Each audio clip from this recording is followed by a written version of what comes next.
चीज़ बहुत अच्छी लगती है इस प्रोफेशन की कि मरीज़ कष्ट में आता है और मुस्कुराते हुए जाता है। आपने पूरे प्रदेश में 15वां रैंक हासिल किया था मेडिकल लाइन में। बहुत बड़ी अचीवमेंट थी आपके लिए। जैसे मैंने रिसर्च किया ना गायनो के संबंध में, तो महिलाओं की सबसे ज़्यादा समस्याएं मुझे ये दिखी, उन्हें पीसीओएस, पीसीओडी, हार्मोनल इम्बैलेंस, तमाम तरह की दिक्कतें। जैसे हाल ही में जिनकी शादी होती है वो उन्हें बहुत तरह की चीज़ों को वो बहुत सारी की चीज़ें समझ नहीं पाते हैं। तो दिक्कत ये होती है कि प्रेगनेंसी के दौरान उन्हें किन बातों का ध्यान रखना चाहिए, क्या क्या करना चाहिए ताकि वो एक अच्छे बच्चे को जन्म दे सकें। इस पर क्या कहेंगे? प्रेगनेंसी के शुरुआत के प्रेगनेंसी जो होती है वो टोटल 3 ट्राइमेस्टर्स में हम लोग डिवाइड करते हैं। शुरुआत के 3 महीने किस मौसम में बच्चा हो तो ज़्यादा बेहतर रहता है? यानी उन लोगों को जो प्लानिंग करनी हो कि इस टाइम पे हो, चूँकि 9 मंथ का टाइम होता है, तो किस मौसम में बच्चा सेफ एंड फाइन रहेगा, इस पर बताना चाहेंगे? ऐसा ऐसा कुछ कुछ है नहीं क्या, यानी होता। मतलब गर्मी का टाइम है, लू का है, ठंड में बहुत ज़्यादा ठंड है, तो तो आप बच्चे अपने बच्चा तो घर में रहेगा, उसको अपने घर में उस तरह का सूटेबल हैबिट दीजिए। कुछ महिलाएं डरती हैं ऑपरेशन से, हम्म नहीं चाहते हैं कि जल्दी हो, नॉर्मल डिलीवरी चाहिए, लेकिन काम नहीं करना। मतलब होता है ना कि जो घर पे कहते हैं माँ बाप, दादा दादी, हम्म काम करेंगे लोग तो बेहतर होगा, मतलब हम्म। नॉर्मल डिलीवरी होगा। तो एज अ डॉक्टर, गायनाकोलॉजिस्ट, आप क्या सुझाव देना चाहेंगे कि काम करना चाहिए या नहीं करना चाहिए नॉर्मल बेड डिलीवरी देखिए, के लिए? बेड रेस्ट सबको नहीं न्यूज़ मीडिया में भी ये सामने आता है कि बच्चा हुआ है बट उस दौरान उसका कंडीशन बहुत क्रिटिकल है, हम्म सीपीआर दिया गया, बच्चा बच नहीं पाया, बचा तो बहुत क्रिटिकल कंडीशन से रिकवर हुआ है, डॉक्टर के सपोर्ट से हो पाया है।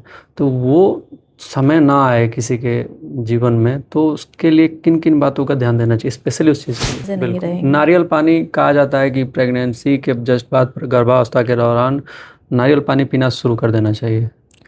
आ, वो इसलिए बोला जाता है कि मैडम, एक्चुअली रंग का तो भेदभाव नहीं करना चाहिए, हम्म। मैं खुद नहीं करता, किंतु कुछ लोगों का मैं कमेंट्स पढ़ा था, उनका कहना था कि बच्चा गोरा पैदा हो इसके लिए क्या करना चाहिए? उसके लिए माँ बाप ये दवाइयाँ लेने के बाद फ्यूचर में प्रेगनेंसी का खतरा यानी नहीं हो सकता है, क्या सच्चाई है? आ, ये एक तरह से सही है। पीरियड्स के दौरान लड़कियों को अक्सर चॉकलेट खाने का मन करता है, ये किसका क्या लोचा है? चॉकलेट दे देना। जय हिंद। आप देख रहे हैं अनुराग पॉइंट्स। आज एक राजनीतिक पॉडकास्ट की बजाय एक अलग तरह का पॉडकास्ट कर रहे हैं। हमारे बीच स्त्री विशेषज्ञ डॉक्टर प्राची सिंह जी मौजूद हैं। स्वागत करते हैं मैम का, बहुत बहुत स्वागत मैम। धन्यवाद। मैम, बहुत तरह की सवालों को पूछना है आपसे, मगर शुरुआती जर्नी आपका साझा करना चाहेंगे अपने व्यूवर्स तक। शुरू से ही डॉक्टरी लाइन का आपने थिंक रखा था कि मुझे बड़ा होकर के डॉक्टर बनना है, या फिर आपका एक अलग विज़न था कि नहीं, मैं इस लाइन को छोड़ के दूसरे लाइन में जाऊंगी? छोटे में तो हर रोज़ ड्रीम्स चेंज होते हैं, बट जैसे जैसे एक समझ बढ़ती गई और अपने फादर को देखा, वो अब काफ़ी अच्छे सर्जन हैं और बहुत ही डेडिकेटेड और हार्ड वर्किंग है, और कैसे उनकी हेल्प से मरीज़ खुशी खुशी, मतलब तकलीफ़ में आता है और खुशी खुशी जाता है। तो ये चीज़ बहुत अच्छी लगती है इस प्रोफेशन की कि मरीज़ कष्ट में आता है और मुस्कुराते हुए जाता है आपकी मतलब हेल्प की वजह गायनोकोलॉजिस्ट से। ही सब इसमें, गायने में, किसी में भी, मतलब किसी भी, हाँ। बट इन जनरल गायनेकोलॉजिस्ट को ये हम्म। ज़्यादा अच्छा महसूस होता है, क्योंकि वो एक नया जन्म होता है उसके हाथों, एक नई एक लाइफ खुशी आती आती है है। एक परिवार में, कोई हाँ, किसी का हर आगमन हुआ कोई तो बहुत बहुत, खुशी हाँ खुशी जाता है। बिल्कुल। ये एक बहुत बड़ा रिवॉर्ड पॉइंट होता है कि कोई घर में नया सदस्य आ रहा है। मैम ने सही कहा। मैम, तमाम सवालों को करने से पहले मैंने कहा ना, बचपन जो होता है, शुरुआती जीवन, आपने बचपन में ऐसा कुछ किया हो जो आज भी आपको याद आता हो तो खुशी मिलती हो? ऑब्वियसली हम लोग भी हाँ जब छोटे थे, देखते, जब मेरे मन में आया कि डॉक्टर बनना है और किसी डॉक्टर को देखते थे, तो हम, मेरे मन में भी यही सवाल आता बिल्कुल, था। इसीलिए मैंने पूछा। तो लेकिन बहुत नॉर्मल, जैसे बाकी हम्म। सबका बचपना होता है। हाँ, पढ़ाई के लिए डांट पड़ती थी पापा हम्म। से, टाइम उन्होंने फिक्स कर रखा था, बहुत देर टीवी स्क्रीन टाइम नहीं था। और उनका उनका एक ये था कि हाँ, तुम्हें एकदम परफेक्ट बनना है, जो करो पूरी नॉलेज हो उसकी, बिल्कुल। Day day to day task अपना डेली कंप्लीट करो, कल पे मत डालो। ठीक है, तो वो चीज़ अच्छी थी। यही मैं हर बच्चे को बोलना चाहूँगी कि आप अपना डेली का काम डेली करो। अगर आप डेली आप इस चीज़ को निपटा दे रहे हो, आप एक तरह से आपने आपको जो आज पढ़ाया गया आपने आके उसको रिवाइज कर लिया, तो वो लॉन्ग टर्म मेमोरी में रह जाता है।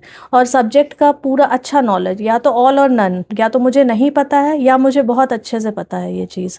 तो इस तरह की सोच होनी चाहिए।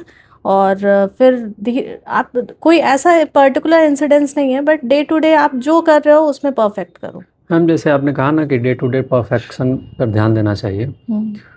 कुछ डिमोटिवेट होते हैं यूथ जनरेशन जो है ना, वो सोचता है यार वो मतलब बहुत पढ़ी लिखी होंगी, मतलब बहुत मेहनत किया होगा उन्होंने। तो होता है ये है कि वो डिमोटिवेशन उनके माइंड में बन जाता है। एक होता है ना कि अपने आप को वो कम आंकते हैं। तो वो पॉइंट बताइए जहाँ उन्हें लगे कि नहीं आप बेहतर कर रहे हैं।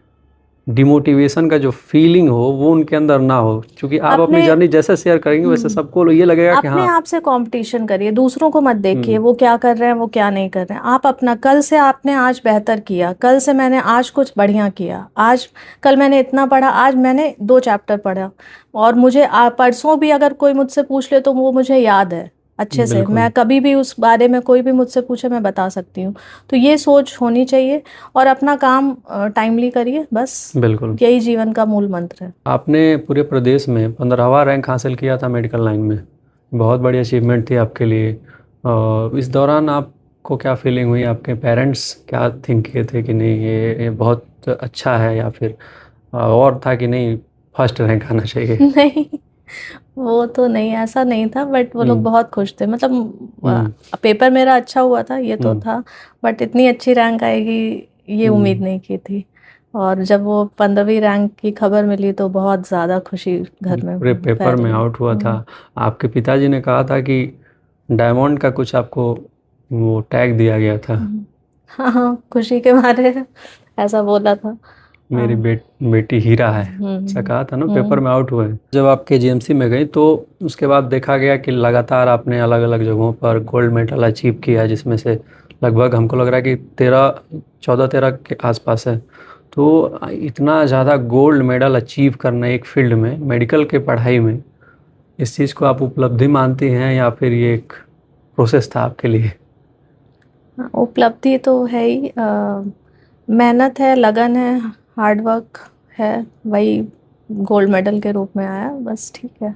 तो जब आप गायनाकोलॉजिस्ट एक बन करके डॉक्टर बनी, सफल डॉक्टर कहा जाए, नहीं, तेजस हॉस्पिटल की कमान आप जब संभालें, तो यहाँ पर जो फीमेल्स आती हैं आपके पास एज अ पेशेंट, तो सबसे पहले आपसे क्या उम्मीद रखती हैं वो?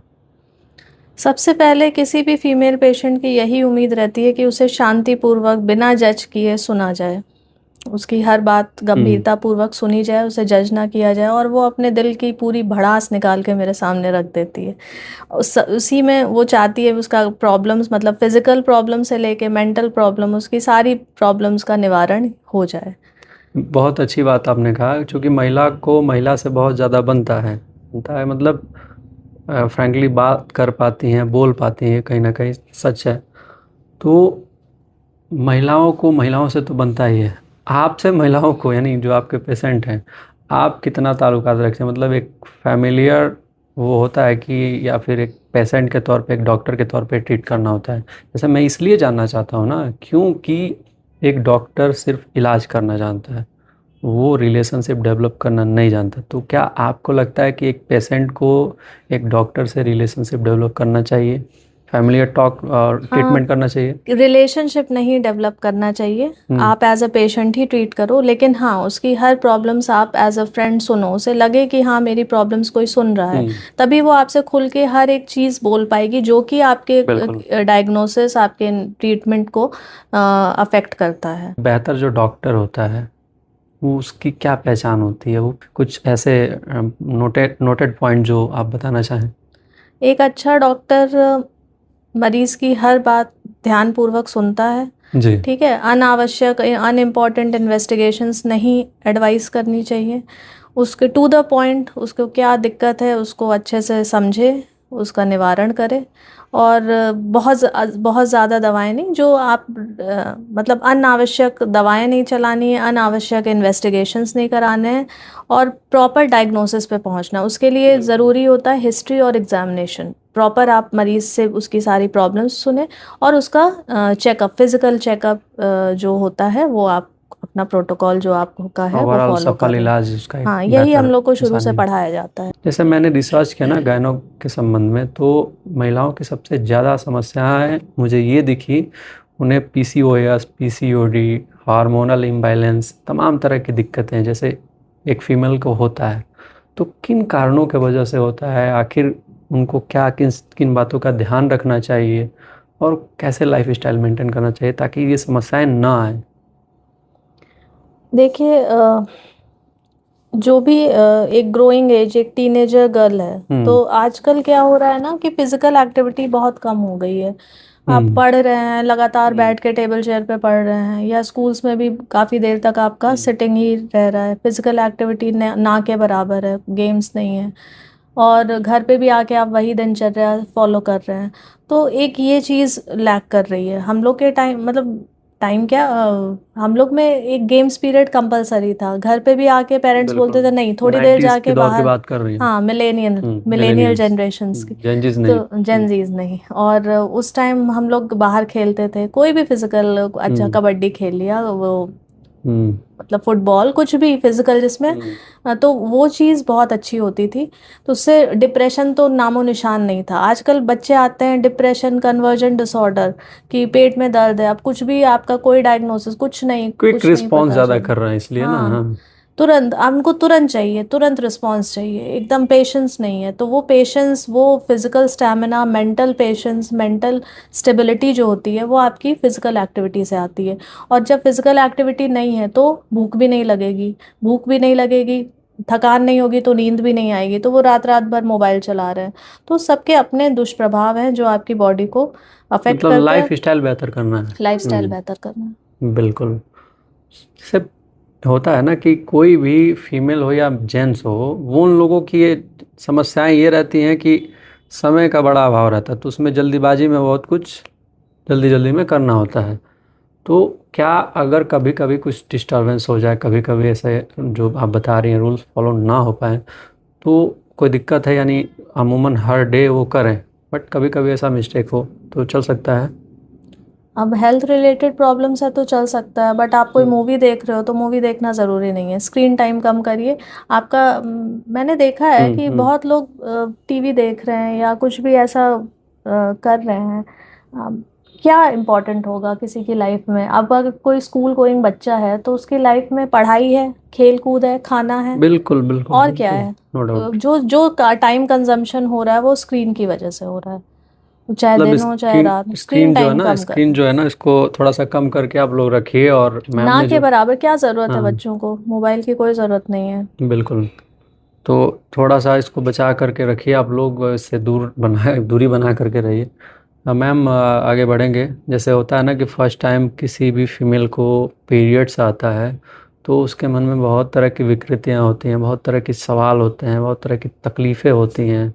मैं रिसर्च के बेसिस पे बता रहा हूँ, जो मुझे दिखा, महसूस हम्म। हुआ, मैं जो क्वेश्चन पढ़ा तो उसमें लगा लगा कि मुझे क्वेश्चन करने चाहिए। तो उन लड़कियों को, उन बच्चियों को आप क्या कहना चाहेंगे कि वो उन्हें कौन सा ऐसे पॉइंट्स नोट कराना चाहेंगे जो जिससे उनको पता चले कि हाँ ये राइट टाइम है, इसमें ये चीज़ करना चाहिए? पीरियड्स एक बिल्कुल नॉर्मल फिनोमेना है। हर लड़की की लाइफ में ये आता है अराउंड 13 ईयर्स, 12 to 13 ईयर्स पे शुरू होता है और हम्म अराउंड 45 ईयर्स तक रहता है, जिसमें कभी कभी साइकिल्स इरेगुलर भी हो हम्म सकती हैं। तो अगर कभी भी जो नॉर्मल साइकिल होती है वो 21 से 35 दिन की होती है, 21 से 35 दिन। अगर वो कम समय पे आ रहा है, जैसे 15 ही दिन पे आ हम्म जा रहा है, बार बार आ रहा है, और अराउंड 4 to 5 डेज या 5 to 6 डेज फ्लो होना चाहिए, जिसमें शुरुआत के 2-3 दिन हैवी फ्लो होगा, फिर कम हो जाएगा। तो अगर ये चीज़ नहीं है, लगातार 7 से 8 दिन आपका फ्लो बना ही हुआ है, बहुत हैवी फ्लो हो रहा है, या 10 से 15 दिन पे ही दिखाई दे रहा है, या फिर 2 महीने 3 महीने बाद हो रहा है, हम्म तो उस केस में आप तुरंत अपने नियर बाय गायनोकोलॉजिस्ट से परामर्श कर लेना सही होगा। सैनिटरी नैपकिन्स का इस्तेमाल करें, साफ़ सफाई का ध्यान रखें, और थोड़ा बहुत रेस्ट, बहुत फिजिकल एक्सर्शन उस टाइम अवॉइड करें। किन किन गलतियों को पीरियड्स के दौरान नहीं करना चाहिए? टाइमली पैड चेंज करना जो हाइजीन में आता है। दूसरा, बहुत ज़्यादा एक्सेसिव एक्सरसाइज ना करें, क्योंकि कभी कभी वो एक्सर्शन की वजह से और दिक्कत करता है। अच्छा मैम, ये लोग भी मानते हैं ना कि कुछ लोग कहते हैं कि पीरियड्स के दौरान एक्सरसाइज और योगा नहीं करना चाहिए, तो क्या योगा कहेंगे इस पर? नहीं, अगर जैसे बहुत पेनफुल है, किसी को बहुत पेन है, तो अवॉइड करें, बिल्कुल रेस्ट करें।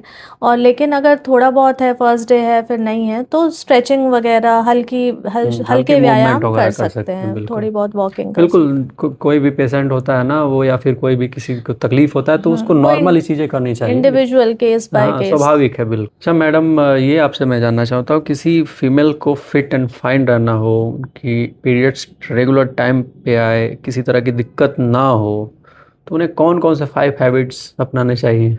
5 हैबिट्स। बिल्कुल।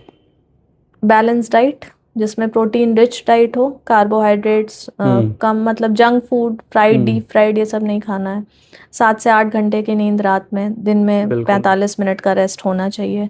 फिजिकल एक्टिविटी होनी चाहिए, एकदम सेडेंट्री लाइफस्टाइल नहीं कि दिन भर बिस्तर पे ही पड़े हैं, है ना, ये नहीं होना चाहिए। और साफ सफाई का ध्यान रखना, और नॉर्मल व्यायाम करना, हल्के फुल्के व्यायाम करने चाहिए। हाल ही में जिनकी शादी होती है, वो उन्हें बहुत तरह की चीज़ों को वो बहुत सारी की चीज़ें समझ नहीं पाते हैं। तो दिक्कत ये होती है कि प्रेगनेंसी के दौरान उन्हें किन बातों का ध्यान रखना चाहिए, क्या क्या करना चाहिए, ताकि वो एक अच्छे बच्चे को जन्म दे सकें। इस पर क्या कहेंगे? प्रेगनेंसी के शुरुआत के प्रेगनेंसी जो होती है वो टोटल 3 ट्राइमेस्टर्स में हम लोग डिवाइड करते हैं। शुरुआत के 3 महीने, बीच के और आखिरी के 3 महीने। तो शुरुआत की बात करते हैं। शुरुआत के 3 महीनों में फोलिक एसिड जो होता है वो बहुत इम्पॉर्टेंट होता है, क्योंकि उसी टाइम बच्चे का ब्रेन, हार्ट सब डेवलप हो रहा है। तो उसको फोलिक एसिड ज़रूर अपनी डाइट से उतना नहीं मिलता है, तो हमें सप्लीमेंट्स लेने पड़ते हैं। तो जो भी कपल्स प्रेगनेंसी प्लान कर रहे हैं, उनको फोलिक एसिड 1 महीने पहले से फीमेल को शुरू कर लेना चाहिए। ठीक। अगर सब कुछ नॉर्मल रहता है, कोई ब्लीडिंग की समस्या नहीं थी शुरुआती 3 महीनों में, तो वो अपनी नॉर्मल हेल्दी लाइफस्टाइल फॉलो कर सकती हैं। नॉर्मल डाइट लें, हल्का फुल्का व्यायाम करें, मतलब बहुत एक्सर्शन नहीं। सबसे अच्छा होता है प्रतिदिन 30 मिनट टहलना इज़ गुड। ठीक, तो ये कर सकती हैं। और आखिरी के मतलब अपने अगर कोई हाई रिस्क नहीं है उनकी प्रेगनेंसी में, जैसे प्लेसेंटा प्रीविया होता है, प्लेसेंटा नीचे तो नहीं है, बच्चे रक्तचाप बहुत ज़्यादा नहीं बढ़ा है, शुगर बहुत नहीं बढ़ी है, सब कुछ नॉर्मल चल रहा है, तो आप नॉर्मल एज ए प्रेगनेंसी को कोई बीमारी नहीं, एक नॉर्मल फिनोमेना की तरह ट्रीट करिए और उसको आगे ले जाइए। नॉर्मल आप अपने दिनचर्या वाले जो डेली के काम है वो कर सकते हैं। हाँ, बहुत ज़्यादा एक्सर्शन नहीं, नहीं तो उससे समय से पहले प्रसव हो सकता है। और आखिरी के 3 महीनों में भी यही ध्यान रखना है। अच्छा मैडम, आप तो डॉक्टर हैं, आपको सब कुछ पता है। मेरे मन में ये थॉट्स बन रहे हैं, ये एक बहुत बड़ा सवाल रहता है एक जेंट्स के लिए और एक महिला के लिए भी, कि किस मौसम में बच्चा हो तो ज़्यादा बेहतर रहता है। यानी उन लोगों को जो प्लानिंग करनी हो कि इस टाइम पे हो, चूँकि 9 मंथ का टाइम होता है, तो किस मौसम में बच्चा सेफ एंड फाइन रहेगा, इस पर बताना चाहेंगे? ऐसा ऐसा कुछ कुछ है नहीं क्या, होता। मतलब गर्मी का टाइम है, लू का है, ठंड में बहुत ज़्यादा ठंड है, तो तो आप बच्चे। अपने, बच्चा तो घर में रहेगा, हम्म। उसको अपने घर में उस तरह का सूटेबल हैबिट दीजिए। अगर गर्मी में हो रहा है तो उसको एसी में रखिए, 25 तो सब 26 लोग के यहाँ ऐसी तो टेम्परेचर। नहीं होता है ना मैडम? तो तो ऐसा कुछ नहीं है। बिल्कुल। अब बच्चे को स्ट्रांग बनाना है तो उसको किसी भी वेदर में पैदा कर सकते हैं। चलिए ठीक है, ये सवाल बहुत सारे लोग, देखा था एक वीडियो, उसमें बहुत सारे क्वेश्चन थे इस टाइप के, तो इसलिए मैंने मैम से किया। बट हाँ, साइड मतलब ऐसा कुछ नहीं है कि आप किस मतलब वेदर आप में किसी किसी भी वेदर में हो सकता है, हो प्लानिंग सकता के है, लिए कोई बिल्कुल। टाइमिंग नहीं है, ठीक है मैम। तो ऐसे और भी सवाल होते हैं, जैसे कि कुछ महिलाएं डरती हैं ऑपरेशन से, हम्म। नहीं चाहते हैं कि जल्दी हो, नॉर्मल डिलीवरी चाहिए, लेकिन काम नहीं करना। मतलब होता है ना कि जो घर पे कहते हैं माँ बाप, दादा दादी, हम्म। काम करेंगे लोग तो बेहतर होगा, मतलब हम्म। नॉर्मल डिलीवरी होगा। तो एज अ डॉक्टर, गायनाकोलॉजिस्ट, आप क्या सुझाव देना चाहेंगे कि काम करना चाहिए या नहीं करना चाहिए नॉर्मल बेड डिलीवरी देखिए, के लिए? बेड रेस्ट सबको नहीं बोला जाता है, और काम करना अच्छा है। आप जितनी फिजिकल एक्टिविटी है, ब्लड सर्कुलेशन अच्छा रहेगा। और नॉर्मल डिलीवरी के लिए हड्डियां मुलायम होती हैं पैसेज बनाने के लिए बच्चे के लिए, तो वो आपके normal day to day activity को कवर करता है। पहले की औरतें चक्की पीसती थी, ओखल से मसाले कूटती थी, जिसकी वजह से नॉर्मल डिलीवरीज अच्छी थी। लेकिन आप लोग एक चीज़ भूल जाते हैं, तब डाइट भी बहुत अच्छी थी, एकदम शुद्ध घर का खेत का मिलता था। अब कौन से बाजार से आ रहा है, कितने दिन बाद आ रहा है, कितना पेस्टिसाइड मिला है, तो सबका इफेक्ट हमारी लाइफस्टाइल, हमारे ऑल ओवर वेलबींग पे पड़ रहा है, जो जिसकी वजह से बच्चे की ग्रोथ प्रॉपर नहीं है, या कुछ कॉम्प्लिकेशंस ऐसे होते हैं जिनमें हम बोलते हैं नहीं बिल्कुल बेड रेस्ट करना है। तो वो case wise, patient wise differ करता है। हर पेशेंट को बेड रेस्ट नहीं बोला जाता है। कुछ सेलेक्टेड ग्रुप ऑफ पेशेंट्स होते हैं, वही ब्लीडिंग है या कमज़ोरी है या हाई बीपी है, तो उनको हम बहुत ज़्यादा एक्सेसिव स्ट्रेस या एक्सेसिव वर्क नहीं बोल सकते। तो और वो किस पेशेंट में संभावना है, एक्चुअली सारे पेशेंट्स ही नॉर्मल, मतलब नॉर्मल डिलीवरी एक नेचुरल फिनोमेना है जो कि बना है, बच्चा तो नॉर्मल ही वेजाइनली ही पैदा होना है। बट कुछ ऐसे कॉम्प्लिकेशंस होते हैं जिनमें माँ की वेलबींग या बच्चे की वेलबींग दोनों को देखते हुए जो बेस्ट होता है वो किया जाता है। तो एज अ पेशेंट वाइज जो जिसके लिए सूटेबल होता है, जैसे कोई बीमार है तो उसके लिए अलग व्यवस्थाएं हैं जो सही अब है जैसे एक चीज़ होती है फीटल ग्रोथ रेस्ट्रिक्शन, ठीक है, उसमें हमने जब पेशेंट को देखा तो बच्चे की ग्रोथ, जैसे बच्चा 30 हफ्ते का होना चाहिए, बच्चा 26 ही हफ्ते का लग रहा है। बच्चा 36 हफ्ते का होना चाहिए या पूरे समय का ग्रोथ लगनी चाहिए क्लिनिकली देखने में, नहीं लग रहा है वो। अभी उसका वज़न हमें देख के कम लग रहा है, हमने अल्ट्रासाउंड कराया तो पता चला बच्चे में खून का प्रवाह ही नहीं है। तो उस टाइम अगर हम नॉर्मल का वेट करेंगे तो बच्चे को बचाना मुश्किल हो जाएगा, क्योंकि खून ही नहीं जा रहा है बच्चे में। तो वो सारी इमरजेंसी कंडीशंस है। या प्लेसेंटा प्रीविया होता है, प्लेसेंटा बिल्कुल बच्चेदानी के मुंह पे है, तो क्या होता है उसमें कभी भी अचानक ब्लीडिंग होती है। तो उन सब कंडीशंस में बच्चे को तुरंत निकालना है, नहीं तो इतनी ब्लीडिंग होगी कि ना हम बच्चा ही बचा पाएंगे ना माँ को ही बचा पाएंगे। तो वो सब लाइफ सेविंग प्रोसीजर्स होते हैं। मेरे मन में एक क्वेश्चन बन रहा है, जैसे सीपीआर दिया जाता है बच्चे को, अक्सर देखा जाता है कि न्यूज़ मीडिया में भी ये सामने आता है कि बच्चा हुआ है बट उस दौरान उसका कंडीशन बहुत क्रिटिकल है, सीपीआर दिया गया, बच्चा बच नहीं पाया, बचा तो बहुत क्रिटिकल कंडीशन से रिकवर हुआ है, डॉक्टर के सपोर्ट से हो पाया है। तो वो समय ना आए किसी के जीवन में, तो उसके लिए किन किन बातों का ध्यान देना चाहिए, स्पेशली उस चीज़ के लिए? टाइमली, एक तो आप प्रॉपर जो विजिट्स हैं, अगर डॉक्टर आपको 2 हफ्ते पे बुला रही हैं तो आपको जाना है। क्यों बुला रही है, उसकी कोई वजह होगी, है ना। बच्चे के चारों तरफ पानी का स्टेटस देखना है, तो वो डॉक्टर आपको ज़रूर बोलती हैं कि बच्चे के घूमने का ध्यान रखें, बच्चे की किक्स काउंट करें। ये सबसे अच्छा मार्कर होता है बच्चे की वेलबींग के लिए। अगर कभी भी बच्चे के कोई भी दिक्कत होगी, सबसे पहले उसका मूवमेंट कम होगा या फिर ग्रोथ उसकी कम लग रही है, तो आपको डॉक्टर फ्रीक्वेंट विजिट्स पे, आप अपने डॉक्टर की सलाह मानें, टाइमली चेकअप कराएं, जो भी इन्वेस्टिगेशंस हैं आप टाइमली कराएं, तो इस ऐसी नौबत नहीं आती अगर आप अच्छे गायनेकोलॉजिस्ट की देखरेख में हैं तो। अच्छा, खाने पीने के लिए ऐसे कौन कौन से डाइट प्लान बताएंगे जो गर्भावस्था के दौरान महिला को दिया जाना चाहिए? गर्भावस्था के दौरान पानी खूब ज़्यादा पिएं, हाइड्रेशन ज़रूरी है, और प्रोटीन रिच फूड, प्रोटीन। दूसरा, लोहे की कढ़ाई में अगर आप सब्जी वब्जी बना के दे रहे हैं तो उससे आयरन का अमाउंट अच्छा पहुंचता है, और खून की कमी, एनीमिया नहीं होना चाहिए। खून की कमी से भी देखा जाता है कि बच्चे की ग्रोथ कम होती है, पानी कम होता है, तो वो सारी कंडीशंस आ जाती हैं जिससे बच्चे की हालत क्रिटिकल हो जाती है। महिला को अक्सर एनीमिया की भी समस्याएं आती रहती हैं, बहुत कॉमन समस्या है गर्भावस्था में। और नेचुरली भी फीमेल्स में ब्लड की कमी भी रहती है, ऐसा कहा जाता है, क्या सच्चाई है इसका? गर्भावस्था तो उजागर करती है औरतों में खून की कमी पहले से रहती होगी, क्योंकि टाइमली वो अपना सेहत का ध्यान नहीं रखती हैं, सब अपने आप को सबसे आखिर में रखती हैं, सबको खिला पिला के। उनका नाश्ता जो 8 बजे होना चाहिए वो दोपहर में हो रहा है, या दोपहर का खाना ही सीधे खा रही हैं, तो टाइमली खाना नहीं खाना, रूटीन फॉलो करना। दूसरा, स्ट्रिक्टली वेजिटेरियन डाइट, तो उसमें क्या होता है, B12 की कमी होती है। B12 की कमी होती है तो खून का जो बनना होता है वो प्रॉपर नहीं बन पाता है, बिल्कुल, तो उस वजह से भी एनीमिया होता है। और साफ सफाई का ध्यान नहीं रखना, कीड़ों, वर्म इन्फेस्टेशन, जो भी हम खा रहे हैं, या तो डाइट अच्छी है बट जो खा रहे हैं वो लग नहीं रहा है, क्यों, अंदर पेट में कीड़े हैं, वो आपका सारा खून पी जा रहे हैं, तो खून की कमी उससे हो रही है। से आपने कहा ना कि आयरन तो हाई रिसोर्सेज है, ब्लड बनाने के लिए काम में आता है आयरन, उसी तरह एक कहा जाता है फाइबर युक्त चीज़ें खाना, तो क्या ये सेफ है फाइबर? फाइबर बिल्कुल सेफ है। ड्यूरिंग प्रेगनेंसी स्प्राउट्स हम लोग प्रेफर करते हैं। जो भी औरतें पूछती हैं जूस पीना है, जूस नहीं पियो, प्रॉपर पूरा एक फल खाओ, वो आपको ज़्यादा फायदा करेगा, क्योंकि अच्छा। जो फाइबर होता है वो पेट को साफ करता है। तो भूख, अगर पेट साफ रहेगा तो गैस की समस्या, भूख नहीं लगना, ये सब चीज़ें नहीं बिल्कुल, रहेंगी। नारियल पानी कहा जाता है कि प्रेगनेंसी के जस्ट बाद गर्भावस्था के दौरान नारियल पानी पीना शुरू कर देना चाहिए। वो इसलिए बोला जाता है कि उसी बहाने पानी पिए, पानी कुछ भी पिए। पीने वाली चीज़ें जाए। एक्चुअली अगर हम लोग बोल देंगे हाँ नारियल पानी पियो, तो इसी बहाने मरीज उतना तो पिएगा। और वो पोटेशियम का बहुत अच्छा सोर्स होता है डेफिनेटली। उसके अपने अच्छे गुण हैं, इलेक्ट्रोलाइट्स की कमी नहीं होने देता है, जिसकी वजह से हाथ पैर में सिकुड़न है, घबराहट है, ये सब नहीं है। तो पोटेशियम का अच्छा सोर्स है।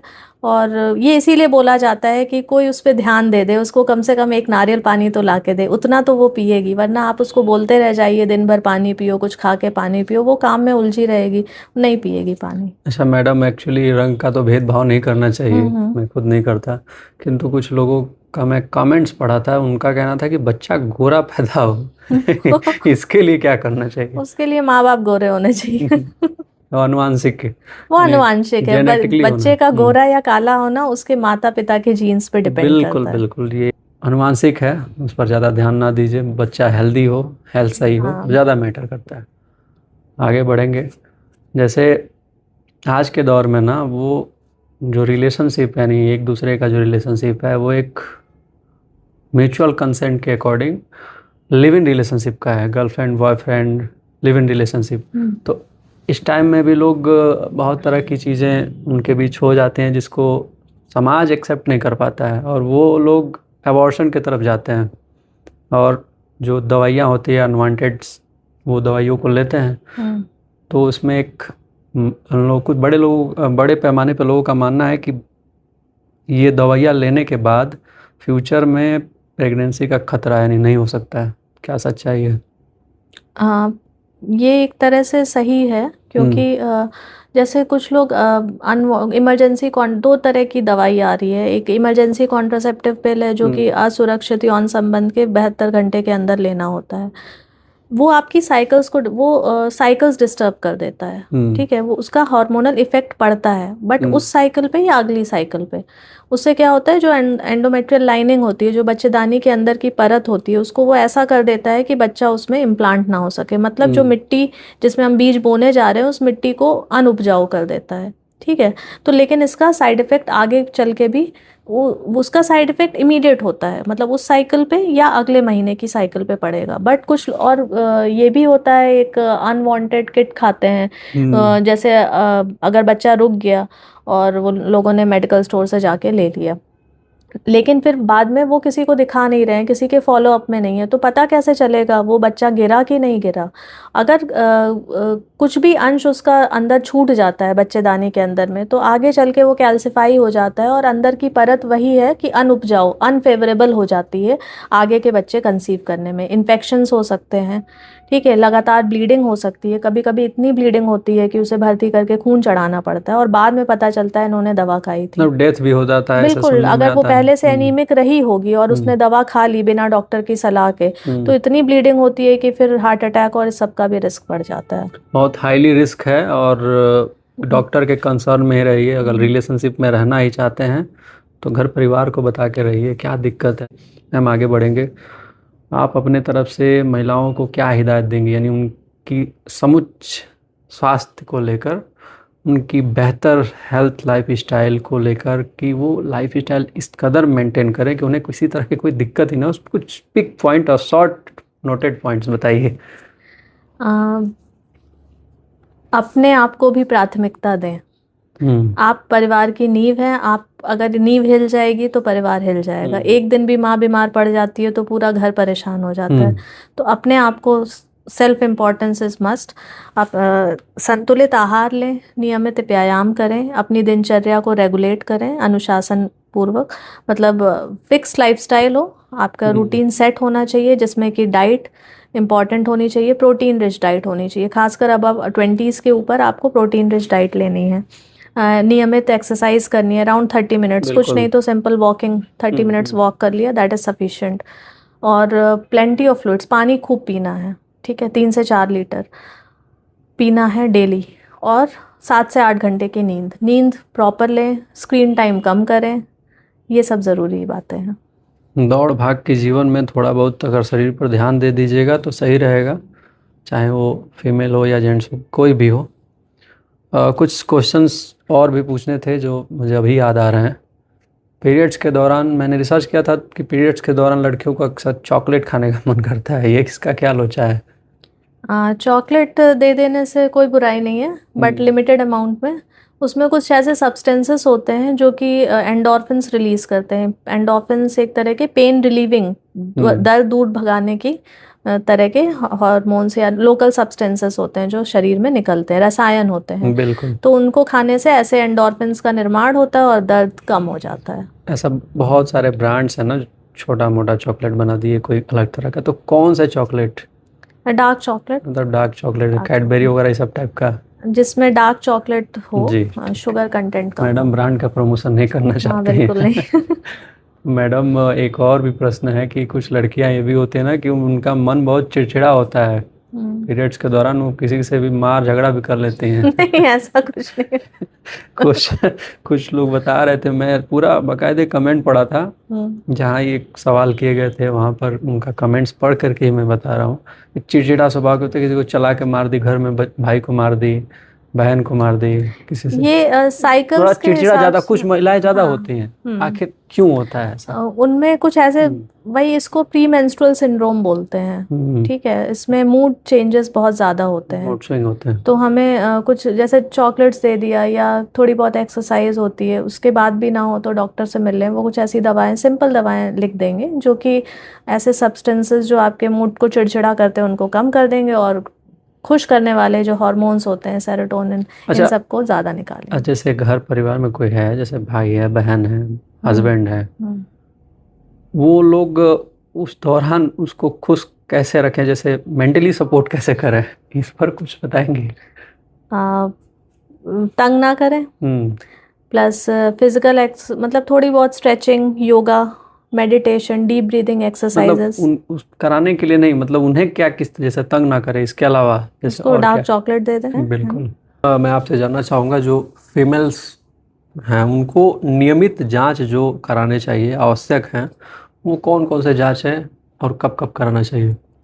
देखिए, वैसे तो अगर हम एज वाइज देखें तो नॉर्मली अगर कोई दिक्कत नहीं है तो फिर ज़रूरी नहीं होती, बट अगर आपकी दिक्कतें ऐसी हैं तो अपने नियर बाय किसी भी फिजिशियन से या गायनेकोलॉजिस्ट से मिलके, हीमोग्लोबिन आपका नॉर्मल होना चाहिए। कभी कभी थायराइड के ऊपर नीचे होने से भी आपके मतलब उसके खून की कमी या फिर बालों का झड़ना या पीरियड से रेगुलर होना थायराइड की कमी से हो सकते हैं, थायराइड हार्मोन की कमी से। तीसरी होती है जो ज़रूरी है और सभी को कराना चाहिए, वो होती है सर्वाइकल कैंसर स्क्रीनिंग, जो कि गायनेकोलॉजिस्ट मतलब एक गायनेकोलॉजी में देखें तो सेकंड मोस्ट कॉमन कैंसर है। पहला ब्रेस्ट कैंसर है all over world wide, second most होता है सर्वाइकल कैंसर, जिसको आमतौर सिंपल भाषा में बोलते हैं बच्चेदानी के मुंह का कैंसर, जो कि एक बहुत सिंपल स्क्रीनिंग प्रोसीजर होता है। 21 साल की उम्र से शुरू होता है, बट जनरली जब शादी हो जाती है उसके बाद हम लोग औरतों को प्रमोट करते हैं कि आप ज़रूर सर्वाइकल कैंसर स्क्रीनिंग कराइए, क्योंकि ये बहुत एक ऐसा कैंसर है जो कि आप बहुत समय से पहले ही डिटेक्ट कर सकते हैं, उसका क्योर है और उसको बचाने के लिए वैक्सीन भी आ गई है। HPV एक मोस्ट ह्यूमन पैपिलोमा वायरस जो होता है, इसका मोस्ट कॉमन कॉज होता है सर्वाइकल कैंसर का। तो एक वायरस से हो रहा है ये कैंसर, और उसको आप डिटेक्ट भी कर सकते हैं समय से पहले कुछ पैप स्मीयर से, या फिर LBC होता है। ये बहुत ही सिंपल OPD प्रोसीजर होता है, थोड़ी कोई दर्द नहीं होता, सिंपल जैसे OPD में चेक किया जाता है फीमेल्स को, उसी दौरान एक पानी की जांच निकाल ली जाती है और उससे तुरंत आपको एक प्रिजम्पटिव डायग्नोसिस बना देता है। अगर फिर भी लग रहा है नहीं, बच्चेदानी के मुख पे कुछ सस्पिशियस लेजन्स, कुछ सस्पिशियस दिख रहा है कि नहीं ये ठीक नहीं लग रहा, तो उसकी एक छोटे से टुकड़े की जांच निकाल दी जाती है जिससे कि वो पकड़ में आ जाता है। और समय रहते अगर उसका इलाज कर लिया जाए तो लाइफ भी अच्छी होती है इसमें। प्रोटेक्टेड होती है। हाँ, और इसको बचाने के लिए बच्चियों को ही ये वैक्सीन लगा दी जाती है। जैसे 9 साल से लेके 26 साल तक की उम्र में ये वैक्सीन ज़्यादा अधिक कारगर होती है, जिसमें 9 से 14 साल के बच्चों को हम लोग 2 डोज लगाते हैं, 0 मंथ्स पे और 6 महीने बाद, मतलब आज लगाया फिर 6 महीने बाद लगाया। और 14 साल के ऊपर 3 डोज लगता है, जैसे आज लगा 1 महीने बाद, फिर आज से 6 महीने बाद, तो टोटल 3 डोज लगती है। इसके चार्जेस के बारे में अगर जिक्र करें मैम, क्योंकि बहुत हाँ, सारे लोगों का सवाल ये बनेगा कि क्या खर्च लगता है। खर्चा तो है, ये सरकारी उसमें भी आ गई है प्रोटोकॉल शेड्यूल में, बट डोजेस उसमें शायद कंप्लीट नहीं है, सिंगल डोज है, बट उतना भी ठीक है, लग जाए तो काफ़ी अच्छा है। वैसे ना से तो बोला। हाँ, बट उसका पर पहले तो काफ़ी महंगी आती थी, अभी उसका कॉस्ट लगभग 2000 पर डोज हो गया है, तो कॉस्टली तो है बट लगवा लेना अच्छा रहता है। मतलब 2000 आज के टाइम में बहुत ज़्यादा तो बहुत कॉस्टली नहीं ज़्यादा लग नहीं रहा है, है। ये नॉर्मल चीज़ें हैं, हेल्थ से जुड़ी हैं चीज़ें हैं, बहुत बड़ी बहुत बड़े कैंसर हाँ से बिल्कुल, बचाव उससे आप देती है। बच जाएंगे। दूसरी चीज़ है कि कितने सारे वैक्सीन्स होते हैं जो महंगे महंगे लाखों हम्म। करोड़ों में लगते हैं। तो मैडम जो कह रही हैं उस पर आप ध्यान दीजिए। मैम आगे बढ़ना चाहूँगा। मैम मेनोपॉज क्या है और इसमें कौन कौन से बदलाव होते हैं, इसको ठीक कैसे किया जाए? मेनोपॉज एक नेचुरल फिनोमेना है, जैसे ये एक जो रिप्रोडक्टिव लाइफ होती है औरतों की, उसका समापन है, मतलब अब बच्चे नहीं होंगे। ठीक है, ये प्रकृति आपको बता रही है। ये कैसे बताती है? शुरुआत में आपके जो पीरियड्स होते हैं वो डिले होके आते हैं, इरेगुलर होते हैं, किसी किसी को हैवी ब्लीडिंग होती है, और फिर धीरे धीरे करके कई लंबे अंतराल पे आके फिर वो बंद हो जाते हैं। ये जनरली 45 से 55 साल तक की उम्र के बीच में होता है औरतों में। इस दौरान महिलाओं में चिड़चिड़ापन होता है, मूड स्विंग्स होते हैं, हॉट फ्लैशेस, अचानक से बहुत तेज़ गर्मी लगने लगेगी, छोटी छोटी बातों पे गुस्सा आने लगेगा, हाथ पैर की हड्डियों में कमज़ोरी, गिरेंगी तो नॉर्मल कोई भी गिरता है उसको फ्रैक्चर नहीं होता, बट इन औरतों में ऑस्टियोपोरोसिस होने लगती है, यानी कैल्शियम और विटामिन डी की कमी से हड्डियाँ फ्रेजाइल हो जाती हैं, एकदम से गिरने पे हड्डियाँ टूट सकती हैं। तो इन सब चीज़ों ये सारे बदलाव होते हैं आगे चल के, क्योंकि हार्मोन्स एकदम से कम हो रहे हैं। ईस्ट्रोजन प्रोजेस्टेरोन जो हार्मोन्स होते हैं जो कि साइकिल्स को रेगुलेट करते हैं, वो उनका बिल्कुल। सडन फॉल हो रहा है। इसकी वजह से ही सारे चेंजेस होते हैं, और ये आगे चल के एथेरोस्क्लेरोसिस, यानी जो धमनियाँ होती हैं, ब्लड वेसल्स होती हैं, उनमें प्लाक्स का फॉर्मेशन होने लगता है, जिसको हम ईस्ट्रोजन बचाता था जब हमारे शरीर में था मेनोपॉज से पहले, तो बचाता था। अभी क्या है, ईस्ट्रोजन कम हो गया तो ये एथेरोस्क्लेरोसिस बढ़ती जाएगी। तो तेल मसाले ये सब कम खाने और अपनी लाइफस्टाइल सही रखनी है इस दौरान। बिल्कुल। मैम एक और समस्या बहुत कॉमन होती जा रही है, जैसे उसका यूट्रस में गांठ बनना, क्योंकि मैं बहुत डीपली मुझे नहीं पता है, आप समझ रहे होंगे ये किन कारणों से होता है, क्यों होता है? ये कुछ यूट्रस में गांठ जनरली एक लेमैन टर्म्स में बहुत बड़ा इशू है, बहुत लोग डर जाते हैं। जबकि ऐसा इसको साधारण भाषा में रसौली या फाइब्रॉइड बोला जाता है। जैसे गांठ कहाँ पे है, बच्चेदानी के बहुत अंदरूनी परतों पे अगर होती है, और अगर बच्चे नहीं हो रहे हैं तो उन गांठ को योनि के रास्ते ही सिंपल हिस्ट्रोस्कोपिक प्रोसीजर से निकाला जा सकता है। अगर वो बड़ी गांठ है और बच्चे नहीं हो रहे हैं और काफ़ी बड़ी है, जिसकी वजह से अंदर की जो कैविटी है, बच्चेदानी के अंदर की जो कैविटी होती है जिसमें भ्रूण विकसित होता है, अगर उस पर दबाव बना रही है, तो उसको भी दूरबीन द्वारा या ओपन सर्जरी द्वारा वो गांठ निकाल दी जाती है और आगे प्रजनन क्षमता अच्छी हो जाती है। कुछ ऐसी गांठें होती हैं जो सिर्फ पड़ी होती हैं बच्चेदानी के ऊपरी सतह पे, जिसका फर्टिलिटी से कोई लेना देना नहीं होता है, तो उनको छोड़ा भी जा सकता है, वो कैंसर में तब्दील नहीं होंगी, बट उसके साइज़ को देखना है कि अचानक से बहुत बड़ी तो नहीं हो रही है। या फिर अगर वो कुछ ऐसी समस्या पैदा कर रही है कि बार बार पेट में दर्द हो रहा है, बार बार पेशाब लग रही है, या कब्ज़ बना रहता है, तो वो फिर या बहुत ज़्यादा तीव्र दर्द हो रहा है तो फिर निकलवाना ज़रूरी होता है। वरना अल्ट्रासाउंड में कभी कभी बस पता चलता है कि 2 बाय 2 सेंटीमीटर की गांठ है और उससे कोई दिक्कत नहीं है, मरीज़ का परिवार भी पूरा है और उसे कोई ब्लीडिंग की भी समस्या नहीं है, तो हम उसे छोड़ भी सकते हैं, ज़रूरी नहीं है उसे निकलवाना। मैम एक और गहरा प्रश्न है, गहरा इसलिए मैं कह रहा हूँ क्योंकि ये समाज की कुरीतियाँ कह ली जाएं या फिर एक परंपरा है अलग तरह से विचारधाराओं को अपने गलतियों को छिपाने के लिए, तो होता क्या है ना कि शादी होती है और बच्चे पैदा नहीं होते हैं ना, तो लोग कहते हैं कि औरतों में दिक्कत है, दूसरी शादी कर लेते हैं, जबकि कुछ हद तक समस्याएं जो होती हैं, नेचुरली जो समस्या होती है वो जेंट्स में होती हैं।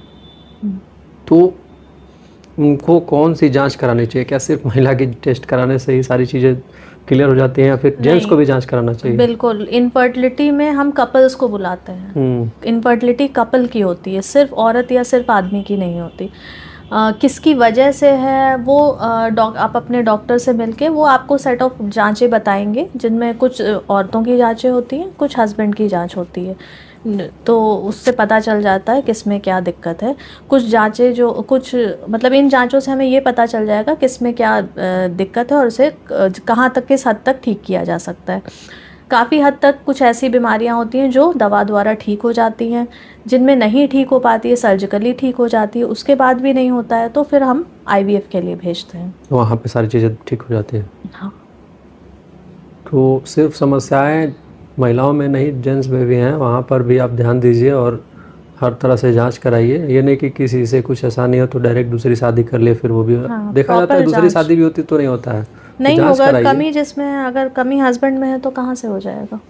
अच्छा, कुछ लोगों का ये भी मानना होता है ना कि वो लोग जांच से, डॉक्टर की कंसर्न से अपने आप को बहुत दूर रखते हैं, इसलिए कि जहाँ डॉक्टर को दिखाए, डॉक्टर कुछ ऐसा पिल्स दे देगा, दवा दे देगा, वो ऑपरेशन नहीं कराना पड़ेगा उसके बाद।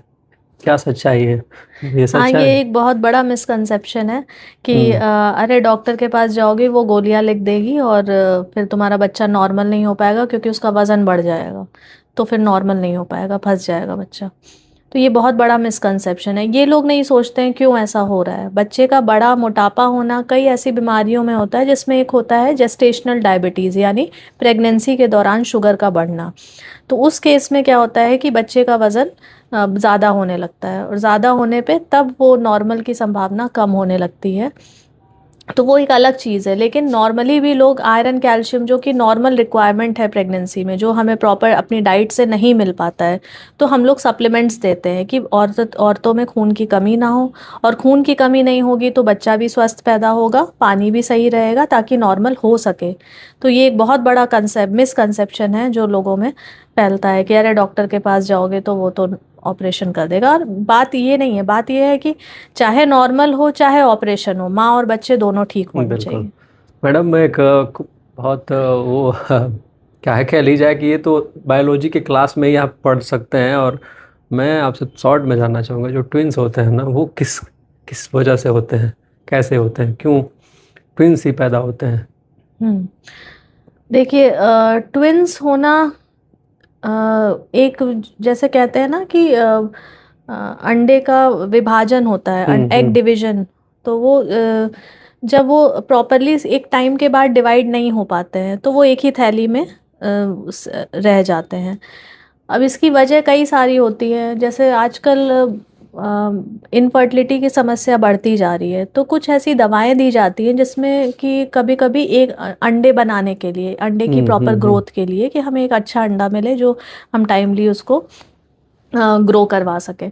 लेकिन उसी दौरान कभी कभी उस दवा का दुष्परिणाम कह लीजिए कि कभी कभी एक से ज़्यादा अंडे ग्रो करने लगते हैं, बनने लगते हैं, और वो इस साइमल्टेनियसली एक साथ जब फर्टिलाइज हो जाते हैं तो ट्विंस हो जाते हैं। दूसरा, कुछ जेनेटिक कंडीशंस भी होती है जिनकी फैमिली में ट्विंस होते आए हैं, तो उनमें ये देखा गया है, और नेचुरली भी, कि जिनके घर में ट्विंस होते आए हैं तो आप उनमें देखेंगे कि अक्सर उस घर में ट्विंस हो रहे हैं। तो जेनेटिक कंडीशंस भी होती हैं, ऐसे कोई बीमारी नहीं है ये ऐसा मतलब होना। बहुत लोगों का ये मानना है, मैं बोल रहा हूँ बार बार कि कमेंट्स पढ़ के, तो कमेंट्स के आधार पर ही मैं मैम से क्वेश्चन कर रहा हूँ। मैं कहना था ट्विंस बच्चे हो जाते तो मेरा झंझट खत्म हो। एक महिला कमेंट की थी कि ट्विंस हो जाते, एक लड़की हो जाती, एक लड़का हो जाता, तो दिक्कत ही दूर हो जाती एक ही बार में। तो ये नेचुरल प्रोसेस है, इस पर ज़्यादा जोर मत दीजिए, आपकी हेल्थ बिगड़ सकती है इसके चक्कर में। मैडम बहुत बट ये एक बहुत हाई रिस्क प्रेगनेंसी होती है ट्विन, तो बिल्कुल उसको बिल्कुल, हल्के में ना लें। क्योंकि बच्चे का ग्रोथ जो होना चाहिए नेचुरली, वो दोनों का अलग अलग हाँ, उसमें होता भी है। कई तरह के हाँ। कॉम्प्लिकेशंस होते हैं, किस तरह का ट्विन है, एक ही थैली में है या अलग अलग थैली में है। हम्म। तो वो सारी चीज़ें होती हैं, कुछ के अपने कॉम्प्लिकेशंस बच्चे होते की हैं। माँ को भी दिक्कत होगा, माँ बच्चे को को भी भी दिक्कत दिक्कत होगा। होता है, बीपी बढ़ना, शुगर बढ़ना, ये हम्म। सारे कॉम्प्लिकेशंस होते हैं। माँ और बच्चे दोनों हाई रिस्क में होते हैं और उनको एक प्रॉपर गायनेकोलॉजिस्ट से सलाह लेते रहना चाहिए इसमें। अच्छा मैम, ये पता चल जाता है पहले, पहले पता चल जाता है ना, कितने पहले? मतलब 2-4 महीना पहले, वो प्रसव होने के साथ 2-4 महीना पहले नहीं, ये शुरुआत के 3 महीनों में जो हम पहला अल्ट्रासाउंड करते हैं प्रेगनेंसी कंफर्म करने के लिए, वो बेस्ट होता है। उसी दौरान पता चल जाएगा कि ट्विंस है। कि ट्विन्स हैं और किस प्रकार के ट्विन्स हैं, कितना हाई रिस्क है, उसको कितनी जल्दी जल्दी सलाह लेनी है, या आप कितने समय पे डॉक्टर से मिलना है। अमूमन इस केस में ये मैं जानता हूँ कि ये बच्चे जो होते हैं ना बहुत हल्के, मतलब कमज़ोर पैदा होते हैं शुरू शुरू में, हाँ, ये बाद होता में है। भले अलग हो जाएं, बेहतर बट हो जाए। और कोई दिक्कत नहीं होती जनरली। वो देखिए, फिर ये बहुत ही गंभीर, मतलब एक अलग हम्म। चैप्टर होता है समझ रहा है, ट्विन ये चूंकि प्रेगनेंसी। बायोलॉजी, मैं कह रहा हूँ बायोलॉजी हाँ, का पूरा कमजोर क्लास है होते ये। हैं क्योंकि हाँ। उतनी ग्रोथ नहीं हो पाती जनरली। 2-2.5 किलो के एक हो, मतलब जन बहुत कॉमनली देखा गया 2 किलो से कम के ही दोनों होते हैं। हम्म। बट अगर माँ अच्छी हिष्ट पुष्ट है तो बच्चे भी उतना वेट, एक ग्रोथ पोटेंशियल होता है वहां तक, वो 2 किलो के ऊपर भी जा सकते हैं। और कमजोर तो होते हैं, और समय से पहले प्रसव भी होता है, दिक्कतें होती हैं, आईसीयू में भर्ती करना पड़ता है। तो ये सारी दिक्कतें हो सकती हैं। कुछ महिलाओं को जैसे अपने समय से पहले का प्रसव का, नेचुरली बच्चे पैदा हुए बट टाइम से पहले हो जाते हैं, डिले हो जाता है, ये क्यों होता है? उसके अपने रीजंस होते हैं। कभी कभी हम समय से पहले पैदा कराते हैं, कभी कभी समय से पहले दर्द शुरू हो जाते हैं। डॉक्टर क्यों समय से पहले पैदा कराता है? जब माँ की जान पे बनाती है, जैसे कि शुगर बढ़ना जिसमें सीवियर प्री इक्लैम्शिया बोलते हैं, या इक्लैम्शिया जिसमें औरतों को झटके आने लगते हैं, हम्म। तो उस टाइम तुरंत डिलीवरी कराना होता है ताकि हम माँ को बचा सकें। तो बच्चा भी प्रोटेक्टेड रहता है उस टाइम। बच्चे के को भी ध्यान में रखना है, तभी तो हम्म। वहीं वहीं पे एक डॉक्टर का रोल है कि उसको, माँ को भी सही बचाना है, बच्चे को भी इस कंडीशन तक लाना है कि बच्चा भी सरवाइव कर सके।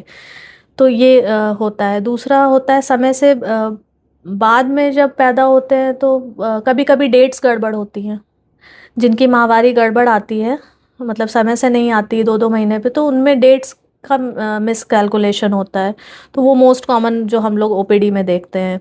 मतलब वो टाइम नोट गलत किए हैं, नोट मतलब गलत उनका, किए हाँ। हैं और वो डेट गड़बड़ हुई है, या फिर कभी कभी सही में आगे जाता है, मतलब हम्म। दर्द नहीं आते हैं, क्योंकि जीवन शैली ऐसी हो गई है, सेडेंटरी लाइफस्टाइल है, नॉर्मल प्रसव नहीं हो बिल्कुल, रहा है। फिक्स तो डेट अगर थोड़ी उसमें होगा। फिक्स नहीं होता है तो हम्म। आर्टिफिशियली दर्द की दवा दे के हम लोग कोशिश करते हैं नॉर्मल कराने की। बिल्कुल, देखिए कोई वो नहीं है, अलार्म टाइम नहीं है कि आप जिस वक्त लगाएंगे उसी वक्त फिक्स होगा। थोड़ा बहुत डिले या पहले हो सकता है, थोड़ा बहुत, लेकिन हाई रिस्क वहाँ है जहाँ ज़्यादा डिले हो जाए बहुत पहले, तो एक डॉक्टर का रोल बिल्कुल होता है। अंत में आप एक बेस्ट सलाह जो महिलाओं को देना चाहें तो क्या होगा? सिर्फ एक। सिर्फ एक, अपना ध्यान रखिए, आप अपने परिवार की नींव हैं। हम्म। आप सही रहेंगी तो आपका पूरा परिवार आप पे टिका हुआ है, और वो, आप सही रहेंगे आपका परिवार सही रहे। तो आपने देखा अनुराग पॉइंट्स पॉडकास्ट को, आप देख रहे थे डॉक्टर प्राची मैम को। मैम ने अपने जीवन में काफ़ी संघर्ष किया है, यानी प्रोसेस जो होते हैं उनमें तमाम तरह की दिक्कतें आई, सब कुछ हुआ, लेकिन इन्होंने बेस्ट करने की कोशिश किया है। इनके वर्ड से आपको वैल्यू पता चल रही होगी कि वास्तव में डॉक्टर किस तरह का होता है, क्या होता है, उसकी क्वालिटीज़ क्या होती हैं, और किन किन समस्याओं में किन किन चीज़ों का ध्यान रखना चाहिए, आप बखूबी समझ गए होंगे। तेजस हॉस्पिटल देवरिया में ये वर्तमान में कार्यरत हैं, यानी इनका खुद का है, यहाँ पर अच्छी इलाज होती है। आप अगर लोकल के हैं तो दिखा सकते हैं, मैम से मिल सकते हैं। मिलते हैं किसी एक नए वीडियो के साथ, तब तक के लिए आपसे इजाज़त लेंगे। जय हिंद।